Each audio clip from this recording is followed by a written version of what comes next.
For the year 2020, I'm making a video review for every new movie I watch, whether in theaters or at home, and on July 14th, I watched Yesterday. Welcome to my year in movies. This is Talking to Myself. Jack Malik is a musician working dead-end jobs, trying to pursue his dream with the support of his best friend Ellie. After a gig doesn't go so great and he contemplates giving up, he is hit by a bus and wakes up in a world where no one remembers the Beatles except for him. So he decides to pass off the Beatles music as his own. This movie is like Groundhog Day. I don't have to know how the mechanics work. I don't have to know why they work. It just has to work. But this is a really high concept. And if there's a really high concept, you have to dig deep. Parse through it a lot, because it's not just as simple as one day is repeating. It's all of human history, at least from 1940 on, has kind of changed. And we want to know what happens. Like, if the Beatles don't exist, does that mean Oasis doesn't exist? Do the Quarrymen still exist? Do Rory and the Hurricanes matter? Does Ringo Starr still become the narrator of seasons 1 and 2 of Thomas and Friends? Like, these are questions that need to be answered. And if a film committed to those, it could have answered those questions really well. Let's see how Yesterday did. So before we get into how Yesterday did in terms of that, I want to talk about some of the things that I really like that are very simple things to talk about, and things that I didn't like that are very simple things to talk about, because the concept of the movie, I have some thoughts on. We gotta get to it. For starters, Himesh Patel is endlessly charismatic and Lily James is angelic. Their chemistry together is through the roof. They were such a smart pairing for this film. It's so easy to root for them. They are so cute. I love them to death. Himesh Patel looks so good in blue. That shade of blue looks amazing on him. He should wear that all the time. And they're really good. They are such strong leads to ground the film. I also want to commend the film on having a very innovative approach to using Beatles music. It's better than a biopic could have done, I think, because it cleverly uses their music and it's a different take on it. The cinematography was also really pretty. I know nothing about cinematography, but the way certain frames were shot, it was really neat. They do lots of really cool things with graphics. Text comes up all the time and it's really neat how that plays out. As far as negatives about the film, I don't think Ed Sheeran and Kate McKinnon were the best choices. I know Ed Sheeran wasn't their first choice, but Kate McKinnon just, I don't know, she didn't work for me all the time. She tried to be goofy too often.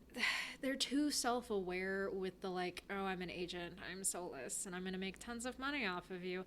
It's not that kind of film, and it didn't really benefit from her acting that way. And maybe she was directed to, because they're like, oh, this is how you are on SNL, do that here. I don't know, it didn't work for the film. And Ed Sheeran, there were a couple of good gags with Ed Sheeran. He has his own music as his ringtone, which is funny, but he doesn't bring anything more to the table. And it's not that the film suffers, but it doesn't enhance the film at all. So now let's break it down to the concept of the film. A lot of the film's conceit is the music that the Beatles wrote would have been just as successful today as it was then.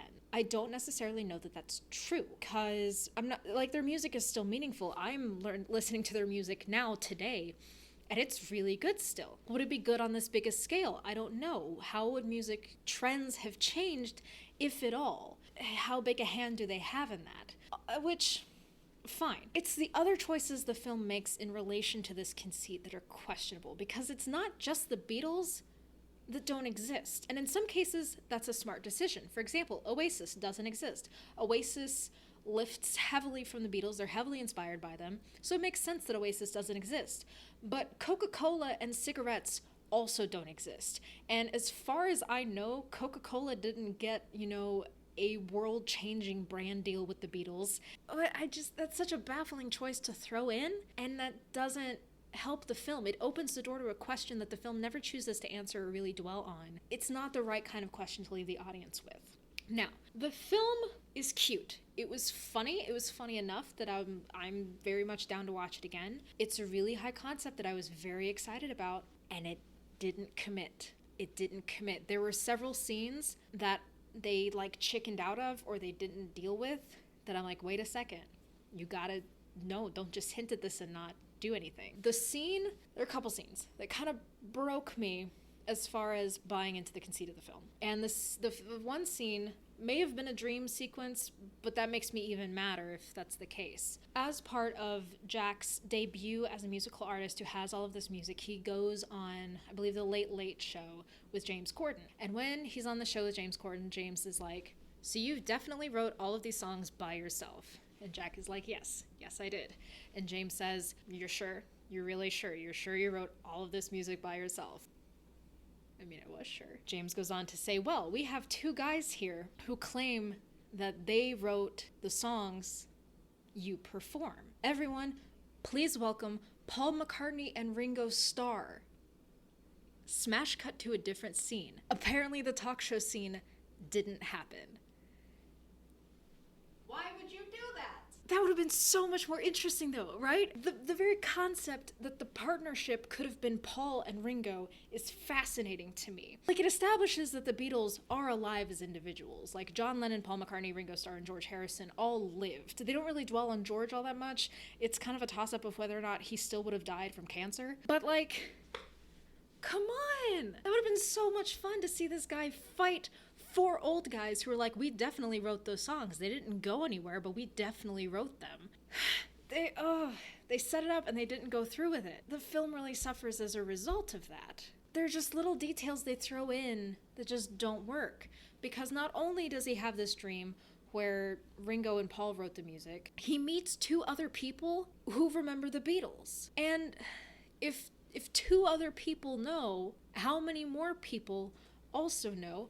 Why would it be three people? Why would it be three people in England exclusively? Apparently, I don't know. And okay, so Oasis doesn't exist because Oasis drew heavily from the Beatles. What other bands don't exist? Because the Beatles' impact kind of goes beyond Oasis as far as I'm concerned. I mean, you interview any musician who was up and coming in the 70s and 80s, basically any guy who was in a band in the 70s and 80s was like, oh yeah, I listened to the Beatles, because that's what everyone did. That's a huge misstep to not commit to that. And I compared the film to Groundhog Day purely because a character wakes up in a world completely different from their own, and there's not an explanation as to why. There are elements that Groundhog Day does well and does better than yesterday. Part of the thing with Groundhog Day is Bill Murray's character is a jerk, and he is not sure if this reliving the same day is like divine punishment or something, that he's supposed to change who he is as a person within the confines of this world. Jack doesn't really have a similar arc. He's genuinely